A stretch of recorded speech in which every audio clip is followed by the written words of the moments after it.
I stood behind the camera, capturing my son's 13th birthday as he extinguished the candles with a single breath, as if the world hadn't already shattered beneath me. He was tall, lanky, with a jawline I once believed echoed mine. The room filled with applause, but every smile cut like a blade, every cheer a hollow reverberation in the grave I'd already dug for our family. This was the final performance, though they didn't know it yet. I loved her with the reckless abandon of a moth drawn to flame, unaware of the scorch until my heart was charred. Sarah and I were the college couple everyone admired, the ones destined for forever. She was vibrant, driven, I was the steady rock. Together, we were perfect, or so I thought. My brother, Nate, was the wildfire, charismatic, unpredictable, the kind of man you'd share a beer with, not entrust with your life. Yet I did.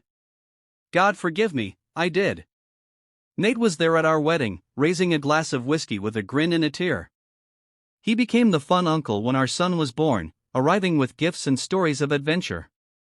I chalked up their bond to his charm, never suspecting the truth until it crashed into me 3 weeks before the party.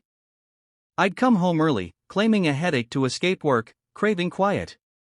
Instead, I overheard a death knell. They were in the garage, unaware I was near. My son's voice was sharp, frustrated, talking about school forms, medical records, DNA. Then he said it, I want everyone to know Uncle Nate is my real dad. Not this failure. Not the man who raised me. The words froze me.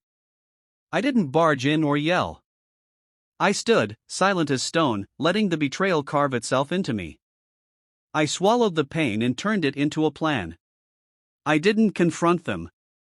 Instead, I watched.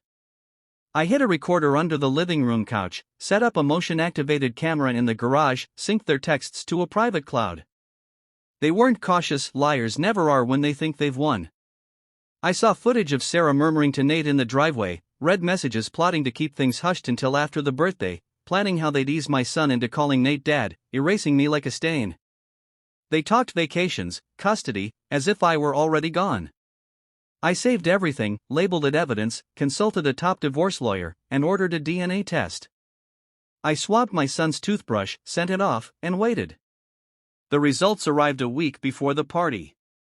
0% match. 13 years, and I wasn't his father. I didn't weep. I just stared, the truth sinking in like lead. I called my mother, the only person I still trusted, living alone by the coast. Nate crashed at her place sometimes, too unsteady for a home of his own. I told her I'd bring everyone for a visit, promised a surprise. She was overjoyed. On the birthday, I played my role, doting father, camera in hand, passing out party favors, laughing through the ache. After the cake, I clapped and announced the gift, pack your bags, we're headed to Disney World. The room exploded with excitement. My son's eyes sparkled, Sarah's smile was strained, a mask of confusion. I watched her drown in her own pretense. 3 hours later, I pulled into my mother's driveway, not the airport. Sarah's brow furrowed. My son looked puzzled. "What's this?" he asked. I handed him a folder. "Your true birthday gift." Inside, the DNA results, a letter from my attorney, divorce papers. Sarah's face drained of color. My son read in silence, then stammered, "I don't get it." I looked at him. "Ask your mom and your real dad." "I'm done." I handed Sarah a suitcase I'd packed for myself, passport inside, and walked away. Their shouts and tears followed me. My mother appeared on the porch, stunned.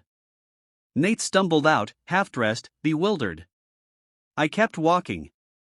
I drove to the airport, paid cash for a flight south, ditched my phone, and started fresh. No regrets. They wanted to erase me softly, like a mistake. I gave them chaos, a spectacle they'd never forget. Now, when Sarah explains why I left on his birthday, she has to start with her betrayal. When Nate tries to be a father, he'll face my son's eyes and confess what he is, a deceiver, a thief who couldn't even raise the child he claimed. My son will grow up knowing I didn't plead or rage. I walked away when it counted. That memory outshines any theme park snapshot. Now I'm rebuilding, a quiet place by the sea, a new name. Sometimes, my son's face haunts my dreams, the moment the truth hit, his eyes reflecting my own betrayal. Let it sting. When you tear a man's soul apart, you hope he breaks. I didn't. I evolved. And I made sure they'll always remember the day the failure walked away.